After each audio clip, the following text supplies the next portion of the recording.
Comme je vais le dire dans 2 minutes, la mémoire est duel, et c'est pour ça qu'on a un peu deux enseignants, deux universitaires à le présenter. Alors, la mémoire, on peut et dans certaines des notions que je vais vous donner, il y en a au début que Francis Eustache reprendra sur le plan cognitif et psychologique. La mémoire, si on veut la définir simplement, est la conservation de l'information à travers le temps.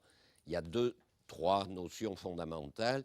La notion d'un contenu, d'une signification, c'est l'information, et le facteur temps. Il n'y a pas de mémoire s'il n'y a pas de facteur temps. Alors, c'est un problème ancien. Déjà, Aristote, je ne vais pas rentrer dans sa définition, mais elle est excellente, avait défini ce qu'était la mémoire. Et il y a vraiment pratiquement tout dans des concepts modernes dans cette définition qu'il y a 2000 ans. Et puis, je cite souvent un aphorisme de Ribot, qui est un psychologue français de la fin du 19e siècle, qui a dit que la mémoire était par essence un fait biologique et par accident un fait psychologique. En fait, c'est tout le problème, pour faire simple, du cerveau et de la pensée.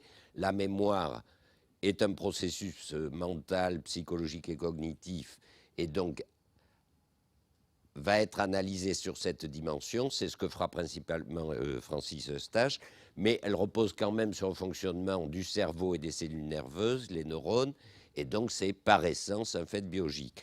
Et on va naviguer dans cette dualité, ce qui est à la fois confortable et souvent complexe. Je partirai de quelques constatations de départ. On n'appréhende jamais directement le souvenir, on va voir que ce n'est pas tout à fait vrai, mais l'expression du souvenir. Vous avez des souvenirs dans la tête. Si on vous demande de les exprimer, lorsque vous y arrivez, quand le souvenir vient, l'interlocuteur n'a pas de doute, le souvenir existe. Le problème commence quand le souvenir ne vient pas. Régulièrement, dans des circonstances particulières liées à des stress, on en parlera après, en situation d'examen par exemple, on vous demande une donnée précise, on dit je l'ai sur le bout de la langue ou dans la vie courante, le nom de quelqu'un, le numéro de téléphone de quelqu'un. On sait qu'on les sait, mais ça ne sort pas. On dit je l'ai sur le bout de la langue, et l'interlocuteur, lui, tout ce qu'il constate, c'est qu'il n'y a pas l'expression du souvenir. L'intéressé lui-même peut être sincère et vraiment avoir ce souvenir. Tant qu'il ne l'exprime pas, on ne peut pas avoir la preuve de savoir si le souvenir existe ou n'existe pas. On retrouvera ce problème en pathologie tout à l'heure, il est essentiel. La deuxième chose, c'est que la mémoire est une donnée universelle des espèces vivantes, mais on verra de plusieurs façons que son approche est très différente chez l'homme et chez l'animal. Chez l'homme, et c'est tout le problème de la psychologie, de la neuropsychologie, de la clinique en général, on utilise très souvent un matériel symbolique, et en particulier le véhicule du langage, pour les tests mnésiques. Chez l'animal, où on ne dispose pas du langage, on passe par des apprentissages plus ou moins complexes, je vous en donnerai quelques exemples, et du coup, la comparaison des données, l'expérimentation, entre guillemets, on n'expérimente pas vraiment chez l'homme, on utilise les troubles en pathologie. La comparaison des données est souvent assez difficile, mais on arrive malgré tout à faire une synthèse. Alors la mémoire a trois caractères, elle en a plusieurs, mais elle a trois caractères. Elle est multiple, j'en dirai deux mots, mais c'est surtout ce point que Francis Eustache développera dans les deux autres cours. Elle est dynamique, fluctuante, et elle est liée au temps, je l'ai déjà dit. Alors elle est multiple, et on a distingué plusieurs types de mémoire. Donc on peut parler du concept mémoire avec un grand thème et des principes généraux de ce qu'elle est, de comment elle fonctionne, mais en fait on distingue différents types ou systèmes de mémoire. Alors simplement pour vous en dire deux mots, je montrerai une autre dissociation tout à l'heure entre deux types de mémoire. On distingue deux grands types de mémoire, la mémoire déclarative et la mémoire procédurale. Pour faire très simple, la mémoire déclarative, les mots veulent bien dire ce qu'ils veulent dire en français, la mémoire déclarative est la mémoire de ce qui peut se déclarer au sens se raconter, précis, localisé, daté, ce que vous avez fait à Noël 2001 par exemple. Tous les faits précis et qui peuvent être décrits. La mémoire procédurale Et on l'assimile très souvent à ce que l'on appelle aussi la mémoire explicite. Francis en reparlera. L'autre grande catégorie, c'est la mémoire procédurale, la mémoire des procédures, c'est-à-dire des méthodes complexes, par exemple apprendre à conduire un véhicule, taper sur un clavier d'ordinateur ou de machine à écrire, et chacun de ces, qui recouvre en partie d'autres types de mémoire, je ne vais pas rentrer dans les labels. Alors chacun de ces deux grands types se resubdivise en différents types de mémoire. Je ne rentrerai pas dans les détails parce que ça nous amènerait très loin, ça relève plus de la psychologie cognitive que du volet neurosciences que je voudrais traiter ce matin. On va essayer de voir s'il y a des mécanismes généraux neurobiologiques de la mémoire. Malgré tout, on verra que le cerveau existant et les structures anatomiques existantes, certains processus, certains types de mémoire sont plus liés à certaines structures anatomiques. Alors la mémoire est, je vais rester sur le précédent, la mémoire est multiple, tout en étant quand même conceptuellement une. Elle est dynamique, c'est-à-dire qu'elle fluctue avec le temps. Je ne vous en donnerai pas d'exemple détaillé. Déjà, l'oubli est une forme de fluctuation. Et on verra que c'est un gros problème. Est-ce que l'oubli est un effacement des souvenirs ou simplement une perte d'accès à des souvenirs qui persistent dans le cerveau? C'est un grand débat. Mais même au fil du temps, on constate que les souvenirs ne sont pas comme ceux qu'on rentre dans un ordinateur ou une machine à calculer. On rentre des nombres. Quand on les rappelle de la mémoire, on doit retrouver ce qu'on a rentré. S'il y a des formations, on dit que c'est la machine qui bafouille. Dans le cerveau humain et dans le cerveau des espèces vivantes en général, les souvenirs sont fluctuants. On sait très bien que selon comment on est disposé, si on est frais et dispo, éveillé ou au contraire fatigué, sous influence d'alcool ou de drogue, la qualité du fonctionnement mental et de la mémoire en particulier n'est pas la même. Ce qui fait qu'à certains moments, certains souvenirs viennent naturellement, et puis à d'autres moments, ils viennent difficilement ou plus du tout. Je l'ai sur le bout de la langue, mais ça ne sort pas. Alors, elle est multiple, elle est dynamique et elle est temporelle. C'est probablement le facteur essentiel. Je vous ai dit, c'est la conservation de l'information à travers le temps. Alors, dès la fin du 19e siècle, il y avait un auteur anglo-saxon, William James, qui avait distingué deux grands types de mémoire. Il a eu même un double libellé. Il a parlé de mémoire primaire et secondaire, ça n'a pas eu un grand succès, les mots ne sont plus utilisés, même si les concepts que ça recouvre restent. Et il a surtout créé les expressions de mémoire à court terme et mémoire à long terme. Alors les mémoires à court terme, c'est ce qui est représenté en bleu pâle ici, où on a l'information, la qualité du souvenir, la force du souvenir ou force de la trace mnésique. C'est un label souvent utilisé.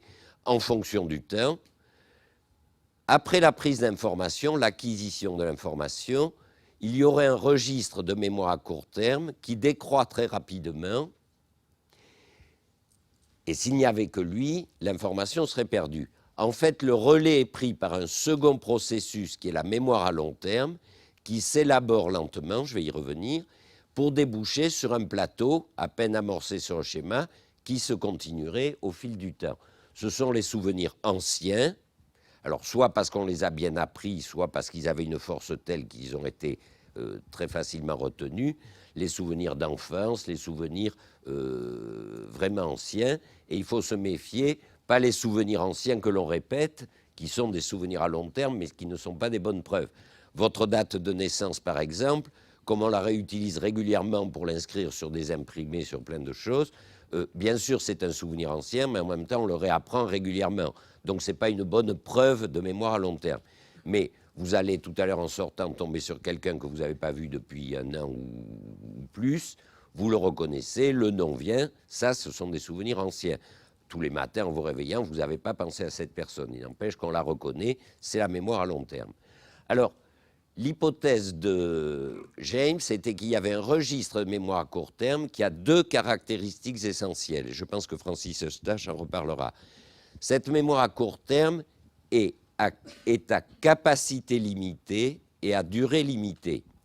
Capacité limitée, elle est très limitée.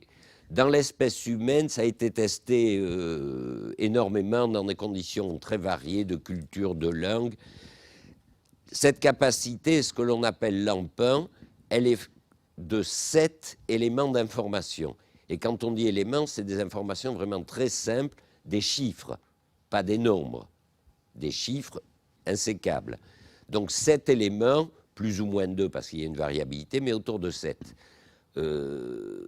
C'est ce qui fait que si on fournit trop d'informations d'un coup au sujet, dans le seul registre à court terme, il est tout de suite débordé, il ne pourra pas les mémoriser, il faudra que la suite, le relais soit pris par la suite. Alors, capacité limitée et durée limitée. Et cette durée a été estimée de très nombreuses fois. Elle est dans l'espèce humaine, d'après les données expérimentales, de 16 secondes, peu importe le chiffre, le nombre 16, mais elle est moins d'une minute. Elle est très courte. Ça veut dire que s'il n'y a que la mémoire à court terme, on perdrait très vite les informations. Il y a un exemple qui vous l'illustre très bien. Vous voulez téléphoner. Alors, surtout pas avec un portable où il y a tous les numéros en mémoire à l'écran, pas avec le Minitel, bravement avec l'annuaire papier. Vous cherchez le numéro dans l'annuaire, vous le lisez.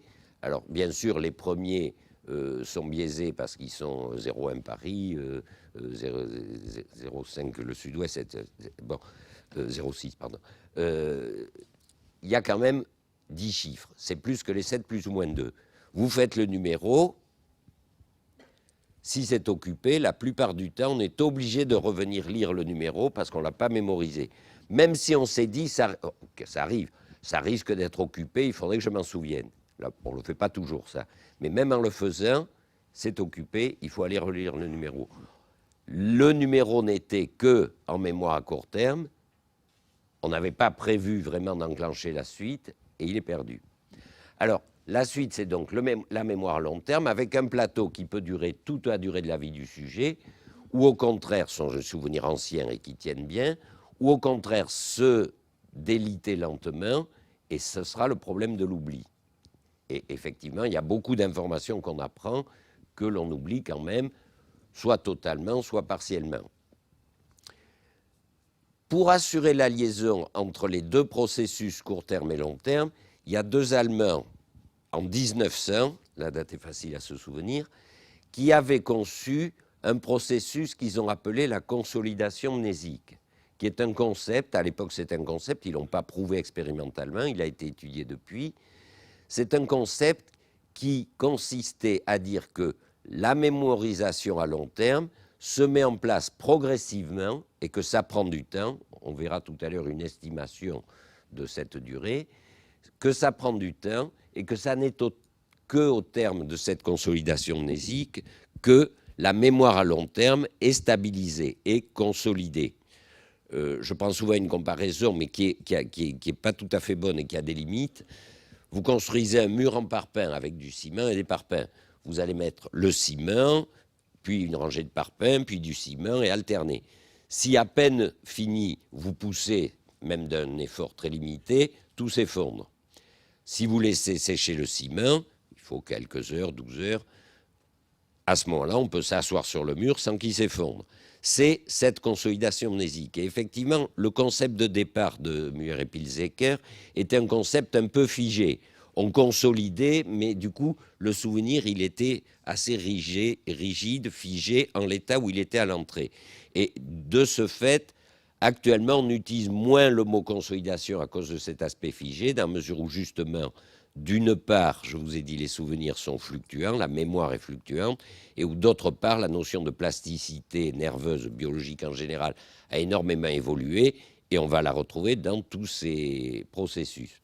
Donc, un schéma défini en gros au début du XXe siècle, qui est toujours valide, qui est quasi universellement admis, il y a quelques contestations, mais c'est vraiment la base sur laquelle tout le monde s'appuie pour expliquer la neurobiologie de la mémoire et même la psychologie cognitive de la mémoire. Une phase de mémoire à court terme, durée brève, capacité limitée, phase de consolidation mnésique qui va prendre quelques heures, en fait, on le verra après, pour se mettre en place, et à l'issue de laquelle est établie la mémoire à long terme, les souvenirs durables. Alors, pour étayer ces hypothèses, puisqu'au départ, ça n'était que des hypothèses purement conceptuelles, il y a eu deux grands volets d'études d'une part la pathologie humaine et d'autre part l'expérimentation animale. Alors je vais commencer par la pathologie humaine. Je pense que Francis Eustache en reparlera. Je vais essayer de ne pas être trop long pour garder l'essentiel pour l'expérimentation animale et surtout les bases neurobiologiques de la mémoire. Alors en clinique humaine, en neurologie, il y a 2 grands tableaux cliniques qui sont tout à fait spectaculaires, qui illustrent des troubles de la mémoire et qui vont mettre le doigt sur des interrogations et des difficultés. Le premier type de trouble, c'est ce que l'on appelle le syndrome de Korsakov. C'est un médecin russe qui s'appelait Korsakov, qui l'a décrit au début du XXe siècle. Et au départ, c'était un tableau lié à l'alcoolisme chronique.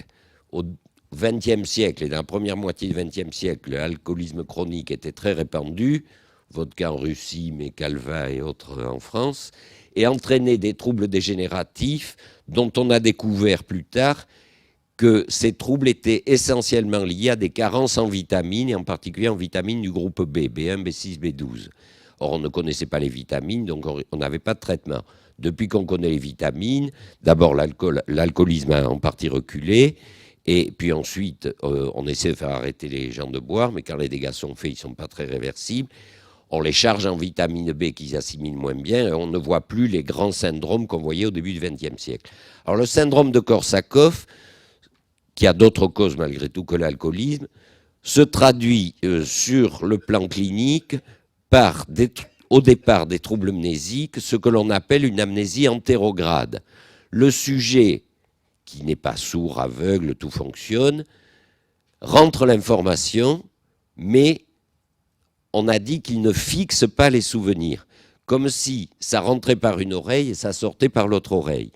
Il a du mal à fabriquer des souvenirs à long terme. En restitution instantanée, il sait restituer l'information.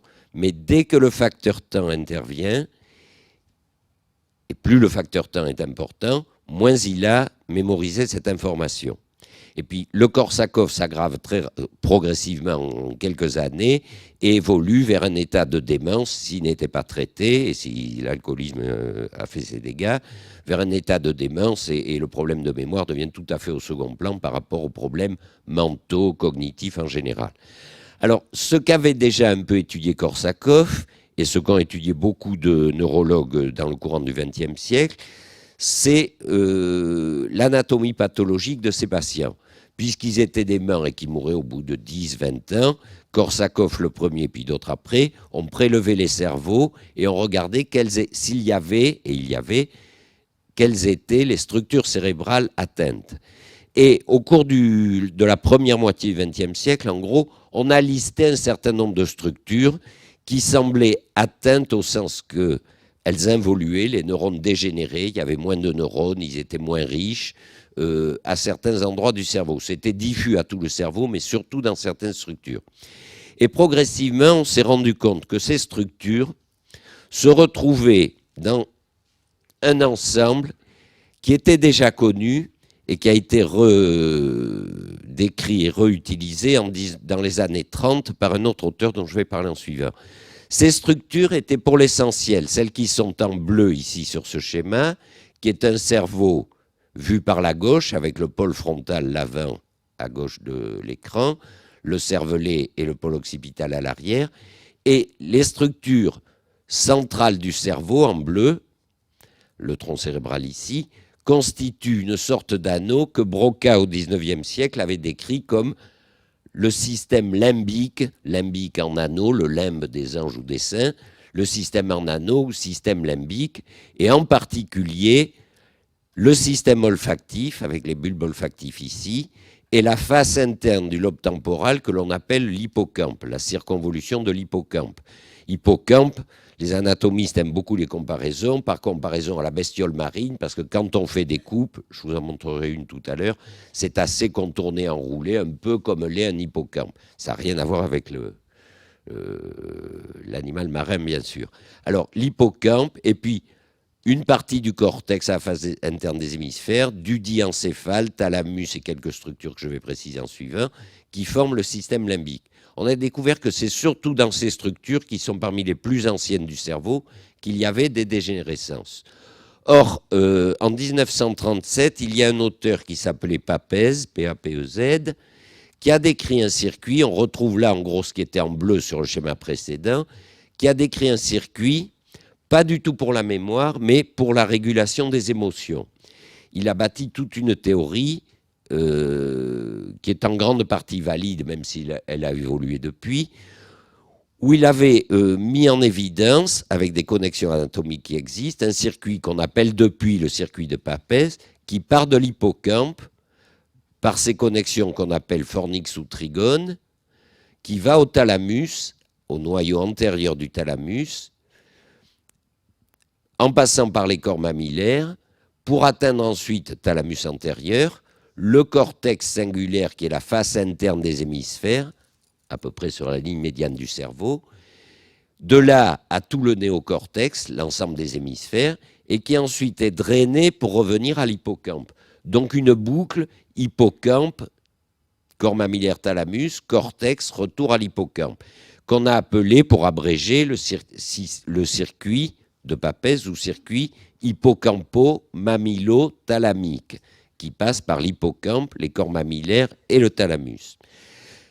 Papez l'a décrit pour les émotions parce qu'en fait, juste en avant de l'hippocampe, ne figurant pas sur ce schéma, ça y était peut-être sur le précédent, non plus, il y a un groupe de noyaux dans la pointe du lobe temporal que l'on appelle les noyaux de l'amygdale et qui sont responsables pour grande partie avec l'hypothalamus du contrôle de la réactivité émotionnelle, des conduites agressives et qui sont très interconnectés avec l'hippocampe.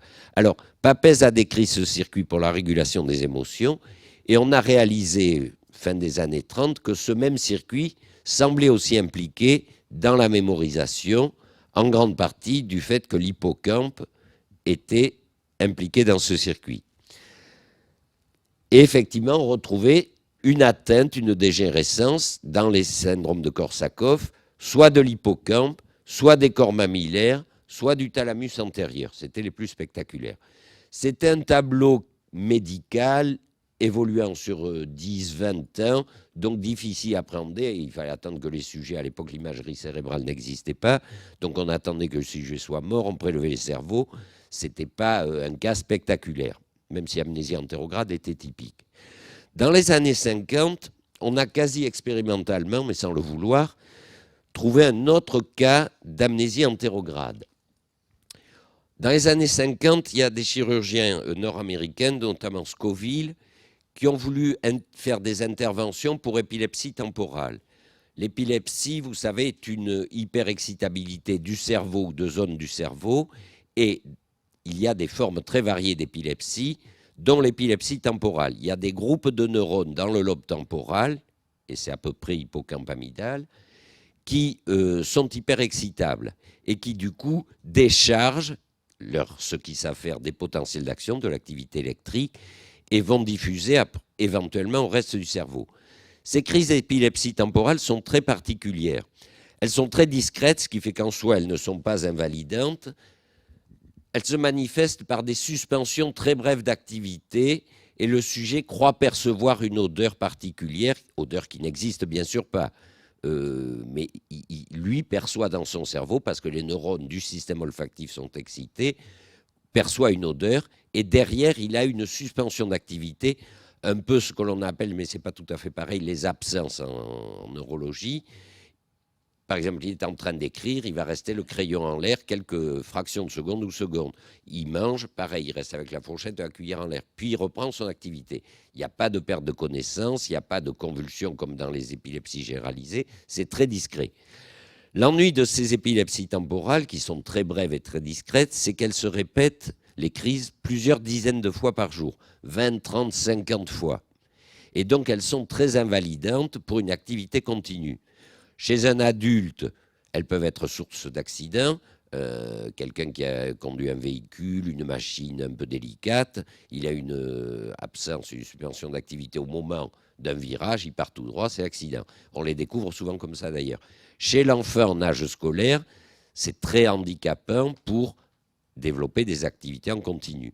Donc l'idée, en 50, la pharmacologie de l'épilepsie n'était pas très riche, on a eu l'idée d'enlever le groupe, la population de neurones anormaux qui déchargeaient trop facilement, donc de faire des ablations de ces groupes, de ces foyers épileptiques, de ces groupes de neurones. Les techniques de neurochirurgie n'étaient pas très fines, et ce qu'ont fait Scoville et d'autres à l'époque, un cerveau vu par-dessous, ils ont enlevé en gros la pointe et le bord interne du lobe temporal, ce qui est en noir sur la figure par rapport à un cerveau intact, et en coupe frontale, parallèle au plan du front. Vous voyez qu'ici, il manque des zones en noir qui sont présentes ici. Et voilà notre hippocampe. Vous voyez que ça ressemble de très loin à l'animal marin, c'est un peu contourné, enroulé, d'où la comparaison. Donc ils ont enlevé, mais de façon un peu large, le bord interne et le pôle du lobe temporal. Ils ont opéré 3 ou 4 séries de 8 à 10 malades, dont un qui est devenu très célèbre, qu'on désigne par ses initiales, comme toujours en neurologie, HM. C'est un sujet nord-américain qui avait 27 ans au moment de l'opération en 1952, qui est toujours en vie, il a dans les 70 ans donc, en parfaite santé, du réveil de son opération, comme tous les autres, mais qui avaient des troubles plus complexes, qui avaient un niveau mental pas très bon. HM, lui, était par ailleurs normal, avait un QI correct. Dès le réveil de son opération, qui était une ablation bilatérale des deux bords internes du lobe temporal, il n'a plus présenté une seule crise d'épilepsie. Donc pour un chirurgien, c'était un succès. Disparition de l'épilepsie. Comme il n'était plus handicapé, il avait 27 ans, il était jeune, son QI s'est même amélioré. C'est pas tant que son intelligence se soit améliorée que l'usage qu'il a pu en faire et son expression, du coup l'évaluation à travers le QI s'est améliorée. Mais dès le réveil, il a manifesté ce qui se présentait comme une amnésie antérograde massive. On a eu l'impression, dans les premiers temps où il était devenu conscient et bien réveillé, qu'il oubliait tout au fur et à mesure. Donc, il développait une amnésie antérograde, amnésie, effacement des souvenirs antérogrades dans le sens du temps, au fil du temps, totale. Et au début, on a cru que c'était une amnésie totale. On a dit, il ne fixe rien, il ne fixe plus de souvenirs. Pendant plusieurs années, on a pensé ça. Et il est devenu un patient tellement intéressant que à peu près le monde entier a défilé pour tester, des neuropsychologues en tout cas, pour tester HM. On a même développé, créé des tests mnésiques pour HM. Et il y a une neuropsychologue, Brenda Milner, qui est devenue célèbre par ses travaux sur HM. Alors, il semblait tout oublier au fur et à mesure. Alors, il y a des foules d'anecdotes qui le concernent. Notamment, il regardait, peut-être par hasard, le jour où John Kennedy a été assassiné. Il a fondu en larmes, c'était dramatique, il est parti se coucher. Le lendemain matin, on lui dit qu'est-ce qui s'est passé hier, rien, quelqu'un est mort, rien, a été assassiné, rien. Il a quasiment fallu qu'on lui dise le président des États-Unis a été assassiné pour qu'aussitôt il remanifeste ses réactions, d'autant que, puisque l'amygdale n'est pas loin, était en partie détruite, c'est des gens qui ont des petites instabilités émotionnelles. Alors, au début, on s'est dit c'est une amnésie antérograde massive et quasi totale. Mémoire avec un grand thème au singulier. Puis à force de lui faire passer des tests, on s'est rendu compte que tout n'était pas oublié et qu'il restait des choses. Notamment, on lui a fait faire un test. Ça, je vais y revenir après. Un test qu'on appelle le test de l'étoile, que certains d'entre vous ont peut-être pratiqué. Il y a une étoile à double contour. Les bords sont, l'étoile centrale et les bords, le blanc, sont métalliques et le bleu est en isolant plastique, bakélite, tout ce qu'on veut. Et il faut, le but de la manip, c'est avec un stylet à pointe métallique, de faire le tour le plus vite possible en ne touchant pas les bords. Alors la bonne performance, c'est le temps mis pour faire le tour qui doit raccourcir et le nombre de contacts considérés comme des erreurs qui doit réduire. Un sujet y arrive, un certain nombre d'essais, pas très nombreux. HM y arrive. Il réduit ses temps, il réduit ses erreurs. Là, c'est le nombre d'erreurs, mais le temps est à peu près parallèle. Simplement, une fois qu'il a à peu près appris le test, on lui fait faire 5-10 essais un jour. Si on lui refait le lendemain ou quelques jours plus tard, il dit, ah oui, mais attention, il faut m'expliquer ça. J'ai jamais vu, j'ai jamais fait. Donc, expliquez-moi bien les règles du jeu. Ces patients temporaux sont en plus un peu méticuleux, obsessionnels. Donc, on lui réexplique tout. Mais ce qu'on constate, c'est qu'il ne repart pas à des performances de naïf. Il repart sur des bonnes performances. Donc, lui, consciemment, pense n'avoir jamais fait ce test, mais son cerveau fonctionne comme s'il l'avait bien, effectivement, déjà appris. Et c'est là qu'on est tombé sur la première preuve ou une des premières démonstrations de cette dissociation entre mémoire déclarative et mémoire procédurale. Ça, c'est du procédural. On apprend une méthode, faire un tour de piste de l'étoile sans erreur et en allant le plus vite possible. Ça n'est pas trop touché dans ces atteintes temporales. Par contre, le déclaratif, l'assassinat de Kennedy, tout autre événement daté, chiffré, sont touchés. Et on en est venu depuis à l'idée que dans ces atteintes temporales, et pour le rôle normal de l'hippocampe quand il n'est pas lésé, c'est surtout la mémoire déclarative qui est concernée et beaucoup moins la mémoire procédurale. Bon, Francis vous reparlera de ces dissociations, j'en dirai 2 mots après. Donc, on tenait des structures anatomiques qui semblent impliquées dans la mémorisation générale ou en tout cas dans certains types la mise en mémoire de certains types d'informations. Alors, le problème, cette image de la bibliothèque va l'illustrer, c'est que, je vous ai dit au début, quand le souvenir sort et s'exprime à l'extérieur, et on ne sait communiquer à l'extérieur que par du moteur, que ce soit du verbal, de l'écriture, le langage des gestes ou la réalisation de programmes moteurs complexes, on passe toujours par des séquences motrices plus ou moins complexes et plus ou moins symboliques. Quand le souvenir s'exprime, ça valide toute la chaîne depuis l'entrée d'information jusqu'à sa sortie. Là où est le problème, c'est quand le souvenir ne s'exprime pas. On peut dire le sujet est amnésique, mais il ne l'est peut-être pas. Je l'ai sur le bout de la langue, mais ça ne vient pas. Situation d'examen, situation d'urgence, en général de déstabilisation affective ou émotionnelle, j'en parlerai à la fin. Alors, Brennan Milner avait pris une comparaison avec une bibliothèque. Dans une bibliothèque, là encore bien classique et pas informatisée, vous avez les livres numérotés à leur emplacement au bon endroit. Quand elle est très grande, il faudrait chercher beaucoup s'il fallait tous les regarder. Et un fichier à l'entrée, chaque livre a sa fiche avec le nom d'auteur, le titre, le numéro, pour le trouver s'il est bien rangé, des mots-clés éventuels. Si la fiche est bien faite, existe, est propre, n'est pas délavée, est bien rangée, on va à l'endroit où est le livre. S'il est bien rangé, on le trouve. Là où les difficultés commencent, c'est que, et on peut prendre tous les cas de figure, je ne vais pas développer, mais on peut prendre tous les cas de figure. En pathologie, on retrouve à peu près ça. Ça n'explique pas. Ça permet de comprendre, c'est descriptif. Le livre peut ne pas avoir été rendu, peut avoir été détruit, peut être existé, mais être mal rangé. Je vais y revenir. La fiche peut être mal rédigée. Il suffit que la première lettre du nom d'auteur soit mal écrite. On lit un R au lieu d'un P ou l'inverse et on ne trouve plus le livre. Le livre mal rangé, le souvenir existe, le livre existe, mais il n'est pas au bon endroit. Ça nous arrive très souvent, même chez un sujet normal, en pathologie bien sûr aussi. On cherche quelque chose, on ne le trouve pas. Et on va screener, on va faire toutes les étagères et tous les rayons, enfin, ou une grande partie des rayons de la bibliothèque. On va aller chercher un souvenir.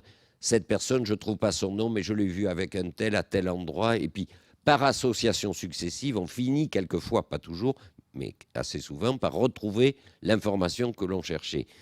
On balaie les rayonnages de la bibliothèque parce qu'on n'a pas trouvé en direct l'information au bon endroit. Donc la comparaison est bonne pour comprendre les dysfonctionnements de la mémoire, mais n'explique pas la biologie. Alors, l'expérimentation animale,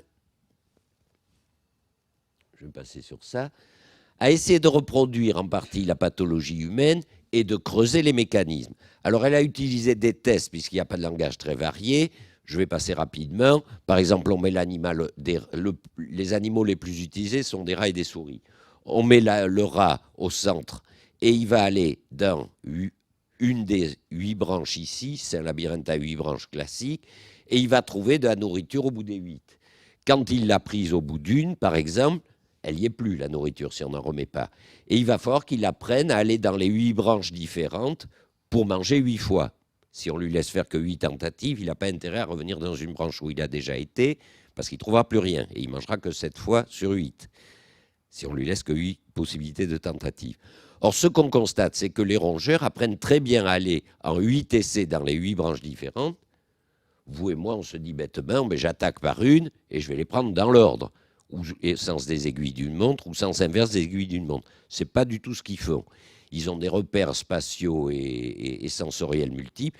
Ils vont faire des séquences qui ont l'air aléatoires. Il n'empêche qu'en 8 essais, il fait les 8 branches différentes. C'est un test classique et très utilisé.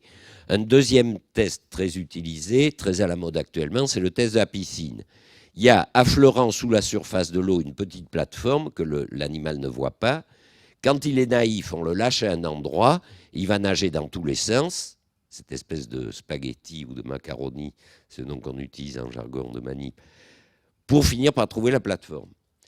Et au fil des essais qu'on lui fait faire, il va finir par aller directement à la plateforme qu'il ne voit pas. Si on fait des lésions de l'hippocampe, par exemple, il perd cet apprentissage et ce trajet direct. Je vais y venir en suivant. Un troisième type de test qui est utilisé aussi sont des discriminations olfactives. Là, le schéma n'est pas très bon, excusez-moi. Le rat est dans sa cage. Ici, il y a des distributeurs d'odeurs. Pour une odeur, il va obtenir à boire. Pour une autre odeur, il n'obtiendra rien. Et si on l'a privé de boisson, il a soif. Donc, il va apprendre à aller quand c'est la bonne odeur, parce qu'il sait qu'il boira, et à ne pas aller parce que ça ne sert à rien, et même ça peut retarder l'essai suivant quand c'est la mauvaise odeur. Et il apprend très bien à discriminer la fraise, le citron, un peu tous les parfums classiques de parfumeurs. Alors des apprentissages très variés, il y en a d'une infinité, qu'on va utiliser dans des protocoles standards. On fait apprendre quelque chose à l'animal, c'est l'acquisition. Et puis ensuite, on va tester en général le lendemain ce qu'il a retenu, c'est ce que l'on appelle la rétention. Alors un sujet normal, fonction de ce qu'il apprend, fonction de la quantité d'informations, de sa complexité et du nombre d'essais qu'on lui laisse faire, il va plus ou moins retenir. Si je vous dis 1, 2, 3, que vous savez déjà d'ailleurs, il suffit de se dire, il a dit les 3 premiers chiffres, c'est facile. Si je vous donne 12 chiffres dans le désordre, ça sera beaucoup plus dur. En une présentation, je dépasse le 7 de Lampin, vous pourrez, de la mémoire à court terme, vous ne pourrez pas retenir les 12, sauf à les écrire et à les répéter plusieurs fois. Donc c'est un mixage de nature et complexité d'information, nombre de présentations de cette information. Il n'empêche qu'on teste ce que le sujet a retenu. Alors, on va faire des interventions, stimulation électrique du cerveau, administration d'une molécule censée agir sur tel ou tel système, on en parlera après, et on va faire ce que l'on appelle des administrations d'un traitement, triangle noir, post-essai. Post-essai, au singulier ou au pluriel, séance d'essai s'il y en a plusieurs. On fait apprendre au sujet, tout de suite après, on lui fait le traitement expérimental, partant d'une hypothèse de telle structure cérébrale impliquée, de tel système neurochimique impliqué. Et on observe le lendemain l'effet. Malheureusement, il y a très peu de traitements expérimentaux, et donc qui pourraient être utilisés chez l'homme, qui améliorent la mémoire. Il n'y a pratiquement rien de vraiment utilisable facilement, pour l'instant. Il y a de bonnes pistes, mais il n'y a pas de molécules ou de traitements faciles à utiliser. La plupart entraînent des déficits, donc des amnésies. Et si l'administration post-essai sur l'acquisition faite juste avant entraîne un déficit le lendemain, on va dire qu'elle entraîne une amnésie rétrograde, parce qu'elle efface ce qui est en remontant avant dans le... Allez-y, allez-y. On fait apprendre quelque chose au sujet, acquisition. On testera le lendemain ce qu'il a retenu. Si on fait un traitement post-essai, la première ligne, une stimulation, une drogue, une intervention quelconque. S'il y a un déficit le lendemain, on dira que c'est une amnésie, et comme le traitement a été placé après l'acquisition, l'hypothèse est qu'il efface ce qui précède, et on dit que c'est une amnésie rétrograde. Si on avait fait le traitement, deuxième ligne, avant l'acquisition, qu'il y avait un déficit le lendemain, on pourrait dire que c'est une amnésie antérograde qui efface au fil du temps. Et puis on peut faire varier, je ne vais pas détailler, les paramètres du traitement, la dose de la molécule, l'intensité du courant ou la durée du courant qu'on fait passer. On va utiliser ce type de protocole et grâce à eux, alors ici c'est un exemple, on fait des stimulations électriques dans l'hippocampe, donc face interne du lobe temporal, chez le rat, là c'est des souris mais c'est pareil. On leur fait un certain apprentissage en 2 séances. Les sujets normaux non stimulés repartent à ce niveau. Si l'on fait des stimulations fortes, celles qui sont marquées S, de l'hippocampe,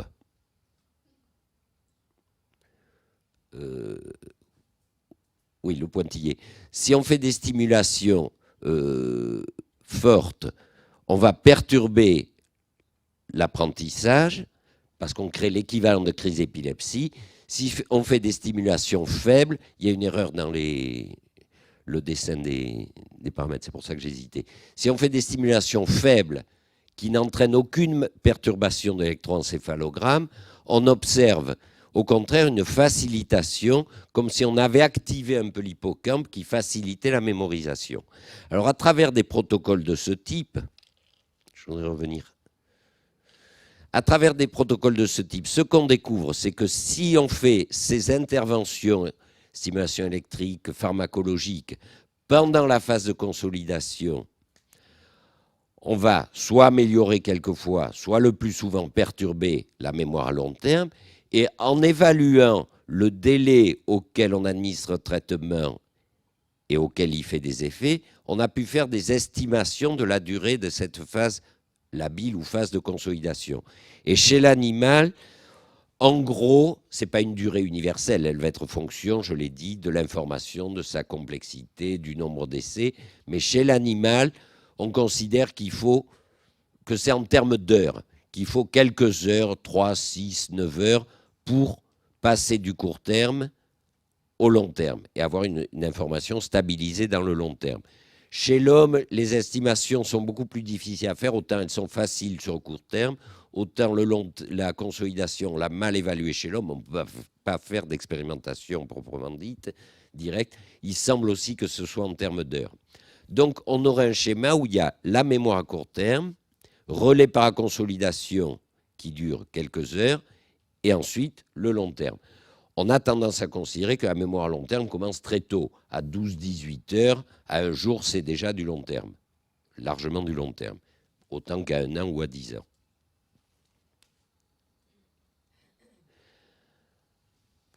Alors, par tous ces types d'expérimentation, on a mis au centre des structures anatomiques impliquées dans la mémorisation l'hippocampe, face interne du lobe temporal, qui est beaucoup plus développé chez les rongeurs que dans l'espèce humaine. Quand on remonte de rat-souris à chat, chien, singe et homme, l'hippocampe a régressé, bien qu'il existe encore chez l'homme, à la face du lobe temporal.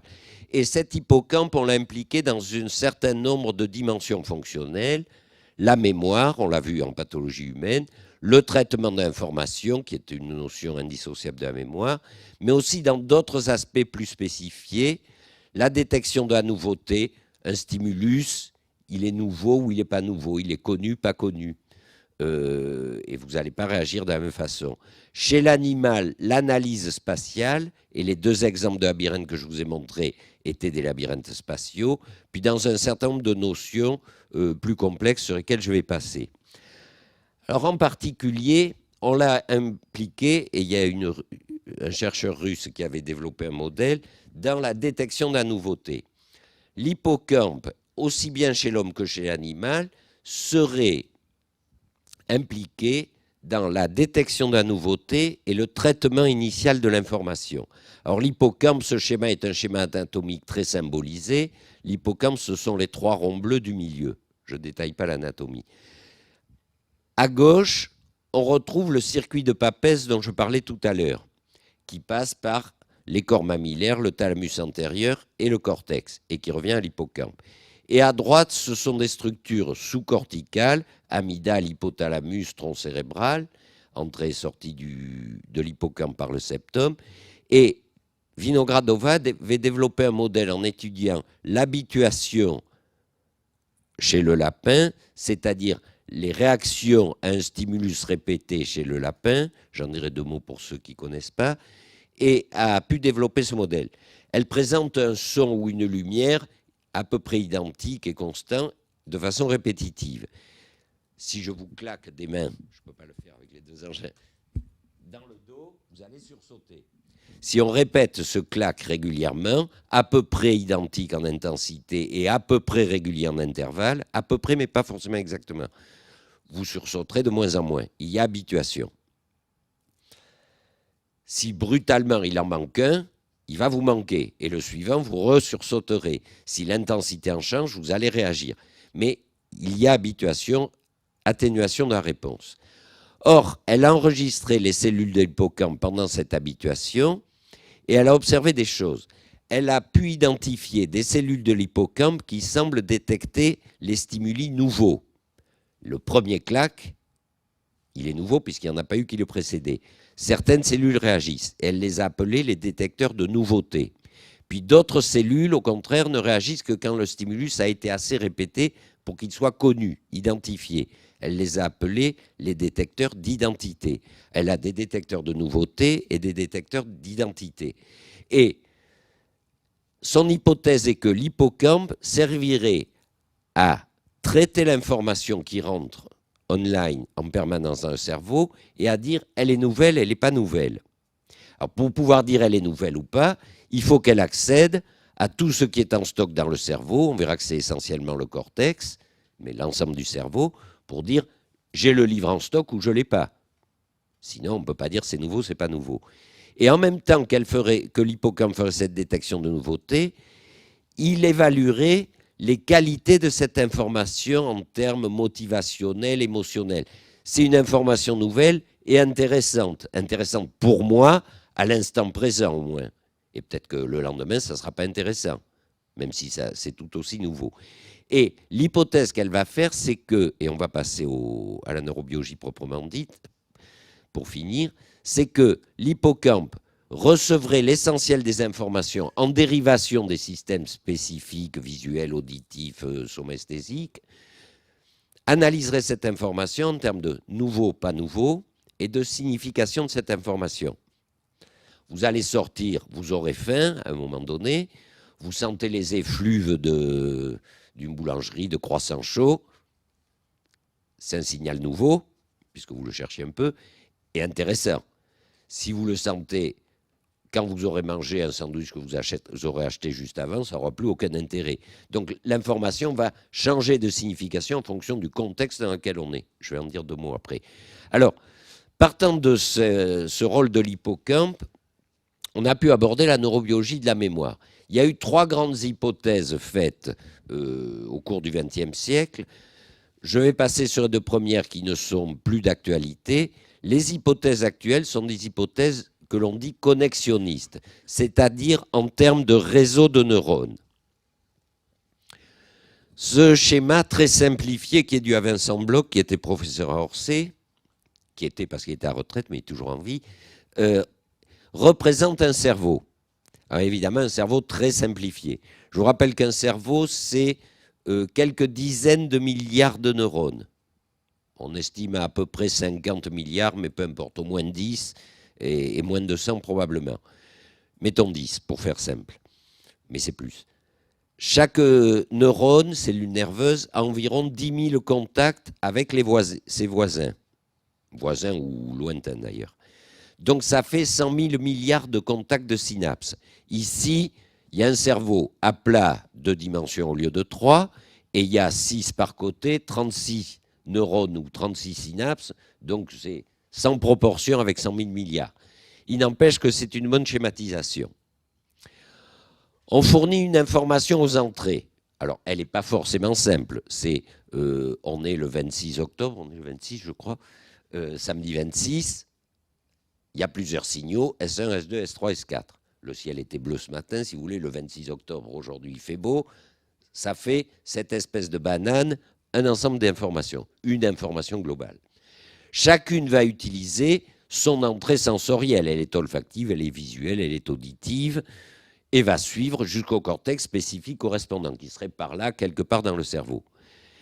Mais par moment, ces informations peuvent utiliser certains neurones identiques, ou plusieurs entrées différentes d'un neurone commun, et puis le fait de les associer, samedi 26 octobre, si on répétait l'information ou si elle est simple et qu'elle peut être mémorisée en une fois, vont activer certains neurones et certaines synapses plus que d'autres. Et le fait de l'apprentissage, la répétition des essais, va, dans une conjonction spatio-temporelle, va finir par activer de façon précise, propre et spécifique, certains neurones et certaines synapses et pas les autres. Et l'hypothèse dite connexionniste, qui a été mise par Hebb dans les années 40, est de dire que la mémorisation en termes biologiques, c'est la définition d'un ensemble de neurones et de synapses. Alors, pas un trajet en ligne aussi simple que celui en rouge sur ce schéma. Ça peut être, c'est tridimensionnel, ça peut être multiparallèle, très complexe, des boucles de retour. Mais pour une entrée, et je prends souvent un exemple qui est la fable de La Fontaine, La cigale et la fourmi, que la plupart d'entre nous, on connaît au moins en partie, au moins le début. La cigale ayant chanté tout l'été, etc. On donne le titre, ça active le réseau de neurones qui a été défini et défini sur le long terme. Donc on va parler de marquage de réseau et on va voir les hypothèses de mécanisme. On active les entrées, le titre de la fable, on active tout le réseau et si tout marche bien, la sortie fonctionne et vous récitez la fable, au moins le début. Ou en tout cas, vous dites c'est bien une fable de La Fontaine, mais je ne la sais pas. On a, pour une information donnée assez spécifique, un ensemble de neurones et un seul qui correspondent. Et il va falloir définir et stabiliser dans le temps cette définition. On dit qu'on va avoir un marquage du réseau de neurones. Alors, le marquage du réseau de neurones, puisqu'un neurone a 10 000 entrées, c'est comme si quand vous arrivez à un rond-point, donc il y a beaucoup de ronds-points maintenant sur les routes, il y avait 10 000 branches au rond-point. S'il n'y a pas des panneaux indicateurs qui vous disent lequel il faut prendre pour sortir, vous allez tourner indéfiniment sur le rond-point et puis en choisir une sortie au hasard. Alors, la probabilité est faible sur 10 000. Donc, à chaque fois qu'on arrive à un rond-point, il y a une sortie qui est la bonne pour notre réseau spécifié, toutes les autres sont mauvaises. Et à ce moment-là, on part dans tous les sens. Donc, le problème va être de définir le réseau et surtout de le conserver. Alors, on avait fait l'hypothèse, et Hebb, en 49, avait fait, dans les années 40, avait fait l'hypothèse qu'il devait y avoir des mécanismes de plasticité qui permettent de définir la sortie de chaque neurone. Et puis, dans les années 70, on a découvert un phénomène, que je vais illustrer sur le schéma suivant, qui va être en quelque sorte le poteau indicateur sur le rond-point qui vous dit quelle est la bonne sortie. Et une fois ces poteaux indicateurs mis en place, le réseau n'a plus besoin d'être actif de l'entrée à la sortie. Les mailles, les poteaux indicateurs au rond-point sont marqués, ils tiennent, si la peinture est bonne, assez longtemps, toute la vie, si le souvenir est à long terme solide. Et on peut dire que le réseau qui identifie et supporte le souvenir est au repos, dormant, inactif. Mais dès que vous réactivez les entrées, soit en disant La cigale et la fourmi, fable de La Fontaine, là je vous donne tout. Vous réactivez S1, S2, S3, S4. Mais si je vous dis que La cigale et la fourmi, pour un Français qui est allé aux écoles, ça suffit pour se dire, il parle bien de la fable de La Fontaine. On met que S1, S4, et on réactive quand même tout le réseau, et ce réseau et pas un autre. Si je vous dis que la cigale, là je suis subliminaire en information. Et vous allez vous dire, ah c'est peut-être la cigale et la fourmi, mais c'est aussi les cigales, l'été, sous les pins, la chaleur, la sieste, plein d'autres choses. Donc, sous réserve d'activer assez d'entrées pour être spécifique, on réactivera le bon réseau et pas un autre, et la sortie et la bonne fonctionnera. Donc tout repose sur l'hypothèse de y a-t-il un mécanisme et quel mécanisme pour faire le marquage aux mailles. Alors dans les années 70, deux auteurs, Bliss et Lomo, ont mis en évidence un phénomène que je ne vais pas trop détailler, qui est un phénomène neurophysiologique, c'est-à-dire détecté par enregistrement des activités électriques de neurones dans l'hippocampe. Ils ont pris l'hippocampe dans les années 70. Les auteurs ont mis en évidence un phénomène que l'on appelle Potentialisation à long terme, on l'abrège LTP, Long Term Potentiation, peu importe son nom. C'est une facilitation synaptique, un peu comme si vous aviez des tuyauteries d'eau, puis le fait de l'apprentissage ferait qu'à une bifurcation, le tuyau par où doit sortir l'eau va se dilater pour qu'elle passe plus facilement par celui-ci que par l'autre qui est plus étroit. Ce sont des modifications de plasticité synaptique, alors qu'ils ont enregistrées sur un plan activité électrique par rapport à des témoins, la ligne en jaune, on a une facilitation, augmentation de réponse, les points en violet, et ils ont observé que ce phénomène de facilitation du passage du message à la synapse était très important. Il peut être jusqu'à 200-300% d'augmentation de réponse, c'est énorme, et surtout durable. Au début, c'était en heures, alors que le signal électrique d'un neurone, le potentiel d'action dure 1 millième de seconde. Ils ont découvert que c'était en dizaines de minutes, en heures. Actuellement, on est sûr que c'est un phénomène qui tient au moins 15 jours. On n'a pas pu expérimentalement prouver plus parce qu'il y a des problèmes techniques, mais l'hypothèse est qu'il peut durer des mois, des années et peut-être toute la vie pour certaines synapses. Alors, on a par la suite étudié la contrepartie biochimique de ce phénomène. Alors, je ne vais pas vous faire un cours de neurochimie. Ce phénomène repose avant tout sur un médiateur synaptique ou neurotransmetteur, c'est les substances libérées dans les synapses. Vous en connaissez sûrement certaines de nom, l'acétylcholine, la dopamine, la noradrénaline. Il y a une de ces substances qui s'appelle le glutamate. Et le principe de la transmission synaptique, vous savez, c'est qu'il y a libération d'un médiateur, je ne vous envoie pas le laser dans les yeux, il y a libération d'un médiateur par le neurone présynaptique, comme une clé qui rentre dans une serrure, qui est le récepteur postsynaptique. Il faut que la bonne clé rentre dans la bonne serrure, sinon on n'ouvre pas la serrure et le message ne franchit pas la synapse et ne passe pas dans le neurone suivant. Alors, le glutamate utilise différents récepteurs. Et dans la LTP, il utilise un certain récepteur qu'on appelle AMPA au début, puis par des mécanismes parfaitement analysés maintenant depuis 30 ans, ça fait 28 ans que le phénomène a été découvert, il utilise ensuite un deuxième type de récepteur qui, lui, va entraîner des modifications durables dans le neurone par des mouvements d'ions, magnésium, puis calcium, puis des modifications de protéines. Ce sont des cascades très bien connues que je ne détaillerai pas. On a des modifications de structure de la synapse qui font que le tuyau est dilaté de façon durable, le panneau indicateur est peint avec de la bonne peinture et les indications tiendront longtemps. Et quand un message suivant va arriver en présynaptique, il va trouver une synapse facilitée et il passera préférentiellement par cette synapse facilitée que par les voisines. Donc on a trouvé le mécanisme du marquage au carrefour qui vont permettre à chaque carrefour de savoir quelle est la bonne sortie et donc de retrouver le maillage et le trajet.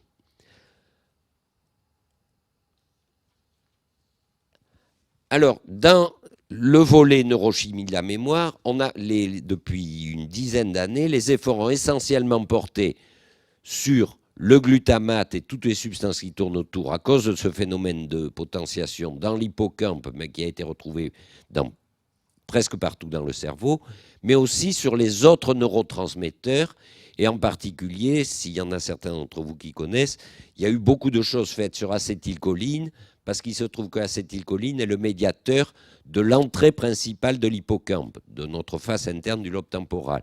Et dans le vieillissement ou dans l'Alzheimer, il y a des déficits d'acétylcholine, cholinergique, et on a beaucoup essayé de pistes thérapeutiques de ce côté-là. Mais un médiateur n'a pas de fonction. C'est la clé qui permet de faire marcher certaines synapses.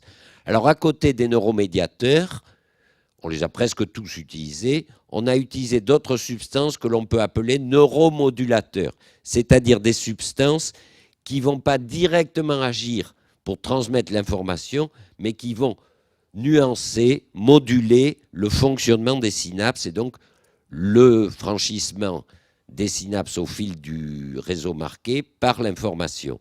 Alors, dans ces neuromodélateurs dont je parlerai un tout petit peu après, il y a des hormones, notamment des hormones peptidiques, mais aussi des stéroïdes, et c'est un domaine qui est en pleine évolution depuis 10-15 ans et qui probablement portera des fruits, mais un peu plus tard. Pour l'instant, ce n'est pas encore vraiment concrétisé. Alors, je vous ai dit, la mémoire, on arrive près du terme, et je n'aurais pas dépassé 1 heure, et puis on pourra aller aux questions après. Je vous ai dit, la mémoire, c'est la conservation d'informations dans le temps, à travers le temps. Alors, si on le prend comme ça peut être la mémoire avec un grand thème, principe général de fonctionnement de la mémoire sur un plan mental ou sur un plan biologique. Et je mets mémoire au singulier en gommant qu'il peut y avoir des systèmes et types de mémoire différents. Puis on peut au contraire serrer et dire oui, mais dans tel système et type de mémoire, c'est plus telle structure, l'hippocampe pour le déclaratif, etc. En 1 heure, je n'avais pas le temps d'y rentrer, mais on pourrait faire cette analyse. Mais c'est la conservation de l'information dans le temps. Alors, j'ai essayé de vous schématiser les principes actuels et qui sont très très largement admis de la neurobiologie de la mémoire. Marquage d'un réseau de neurones pour une information donnée, un souvenir, un réseau de neurones défini, ça peut être des dizaines de millions de neurones, et le réseau du souvenir de la cigale et la fourmi. Probablement très très complexe. Mais le principe, c'est une information qui devient souvenir, un réseau de neurones, donc les poteaux indicateurs à chacune des sorties de chacun des neurones, et il y en a à peu près 10 000. Ça, c'est la mémoire proprement dite. Mais la mémoire, c'est un produit cognitif complexe, une activité mentale supérieure qui résulte du fonctionnement d'ensemble du cerveau. Alors, elle va reposer en fait sur plein d'autres aspects fonctionnels, ce que j'appelle fonctions connexes. Bien sûr, de ce qu'on a en stock, et l'essentiel des réseaux est dans le cortex, parce que la moitié des neurones du cerveau, si on a 50 milliards, je vous ai dit, chiffre le plus couramment dit actuellement, il y en a 25, c'est le cortex, c'est-à-dire le centimètre d'épaisseur à la surface du cerveau. Le reste, qui doit représenter 90% du poids du cerveau, n'a droit qu'à l'autre moitié des neurones. L'essentiel des neurones est dans le cortex. Donc, le stock mnésique est fait de réseaux corticaux, sous-corticaux, mais essentiellement corticaux. Mais ce stock mnésique, pour le mettre en stock et pour y accéder, exprimer les souvenirs, va être soumis à des influences variées. J'y ai fait allusion en route. Niveau de vigilance, c'est sûr que le jour où on a un examen où on a récité à répondre à un interrogateur, on essaie, ce qui est un peu antinomique, de bien dormir la veille, de ne pas avoir trop mangé, pas bu, d'être en forme. Il y a un optimum de vigilance qui permettra à la mémoire de s'exprimer idéalement. De la même façon, les affects vont influer. La situation d'examen, elle est stressante, elle déstabilise, et c'est pour ça que souvent les souvenirs sortent moins bien au moment où il faudrait qu'ils sortent bien. La motivation, si on vous demande quelque chose et que vraiment ça ne vous intéresse pas, vous ne faites pas un effort pour retrouver le souvenir. Si en sortant on vous demande où est tel truc dans Paris, si vous êtes gentil et poli, vous ferez un effort, mais modéré. Si c'est votre vie qui en dépend ou le résultat d'un examen, c'est sûr que là, on va beaucoup plus se remuer pour trouver. Donc, le niveau de motivation influence. Le contexte. Vous voyez quelqu'un, alors c'est un domaine très complexe, le contexte. Vous voyez quelqu'un que vous connaissez, votre voisin, vous le trouvez à l'épicerie du coin, dans votre rue ou dans votre quartier en tout cas. Vous le reconnaissez, vous dites c'est monsieur ou madame untel. Vous trouvez la même personne en plein mois d'août, en vacances, en maillot de bain à l'autre bout de la France. Si vous ne la connaissez pas très bien, vous dites je connais cette personne, il manque le contexte et vous ne retrouvez plus qui c'est, vous ne retrouvez pas le nom. Et il va falloir qu'elle amorce des bribes d'informations pour que vous raccrochiez les wagons et que vous sachiez dire qui c'est. C'est un problème de contexte. On a l'information, c'est la même personne, mais pas le même contexte. Donc, le contexte est très, très important et c'est là que oubli ou effacement ou non-accès à un souvenir qui existe dans la tête, et donc pas oubli, c'est très souvent lié à des problèmes de contexte. Et chez le sujet normal déjà, et en pathologie encore plus. Et c'est très difficile, il faut vraiment des enquêtes policières et des tests très nombreux pour arriver à dire c'est vraiment effacé ou c'est pas effacé, mais c'est pas accessible. Et c'est un des problèmes de la neuropsychologie. Et puis, je l'ai dit de fait, l'état physiologique général du sujet, j'ai mis hormonal entre parenthèses, le niveau de la glycémie, l'état de la respiration, de toutes les fonctions générales de la physiologie, vont sous-tendre la qualité de la mémoire. La mémoire, c'est la résultante d'activités multiples, mentales, mais corporelles et physiologiques de base, et elle ne s'exprimera que quand on aura des optimums de fonctionnement dans ces directions-là. Ça, j'ai en gros couvert. Alors, il y a deux volets, je vais en dire deux mots, puis s'il y a des questions, pour en parler. Il y a deux volets où la mémoire est particulièrement étudiée depuis une vingtaine d'années, avant, mais surtout depuis 10-20 ans. C'est le vieillissement normal, et puis la pathologie, la maladie d'Alzheimer. Dans les deux cas, chez les sujets âgés, je ne parlerai pas de Alzheimer, chez le sujet âgé, il y a une plainte mnésique qui est très fréquente. Il y a eu une énorme enquête il y a assez longtemps aux États-Unis, mais elle est valide sur des 10 000 personnes. La première plainte exprimée par les gens à partir de 55-60 ans, quel que soit leur état physique, et dans les sondés, il y avait des gens dans des petits fauteuils, des hémiplégiques, des paraplégiques, je veux dire, des amputés. Presque toujours, c'était « j'ai un problème de mémoire » à partir d'un certain âge. En fait, ça commence très tôt, accroché sur les noms propres, on le fait tous, et on perd des neurones à partir de l'âge de 18-20 ans, et probablement que la mémoire commence à s'émousser, à marcher moins bien très vite. Mais il y a une telle redondance des circuits, on arrive à compenser, et heureusement, le cerveau fonctionne souvent très tard. Mais la plainte mnésique est au premier plan. Alors, quand on évalue objectivement le trouble mnésique chez l'adulte et le sujet vieillissant, le déficit est beaucoup moindre que ceux dont le sujet se plaint. Le rappel immédiat est toujours bon, en général.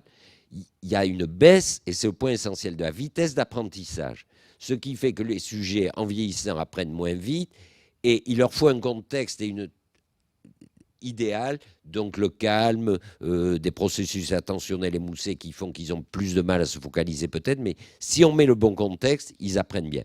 En général, baisse de la vitesse d'apprentissage. Mais par contre, les souvenirs anciens, le long terme, contrairement à ceux dont ils se plaignent, restent très bons. C'est surtout la vitesse d'apprentissage et le contexte qui sont les facteurs majeurs. Alors, il y a du coup des augmentations d'interférences, les processus attentionnels, j'en ai parlé, et c'est ça qui fait que le sujet vit un déficit croissant de mémoire qui est souvent discret.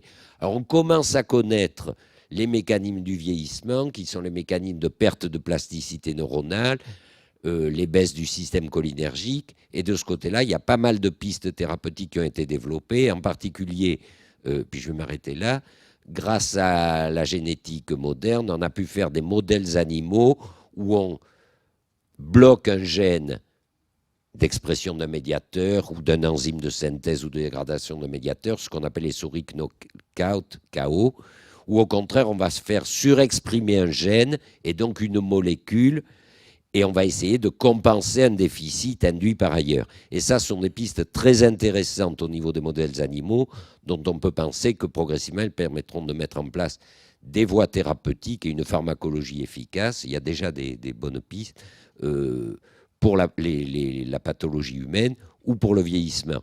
Je finirai juste en vous disant, je vous rappelle que la moyenne d'âge aux États-Unis, sur Terre, et monte en gros d'un an tous les 3 ans actuellement, dans les pays à niveau de vie évolué, et qu'on pense qu'elle passera à 85 ans d'ici pas très long. En gros, un an tous les 3 ans depuis quelque temps, donc à toute allure. Et elle était à 79, elle est passée à 82 en France, et elle va passer à 85 d'ici 10 ans, je crois. Peu importe les chiffres, mais elle évolue. Donc il est d'autant plus important, en dehors de tous les problèmes sociaux, d'âge de retraite, économique que ça pose, que les sujets soient physiologiquement et mentalement dans le meilleur état possible, et en particulier qu'ils aient une mémoire, donc une autonomie le meilleur possible. Donc c'est un énorme problème de société qui n'est pas toujours mis à sa vraie place d'ailleurs. Bon, je vais m'arrêter là, et puis bien sûr, je suis prêt à répondre à toutes vos questions.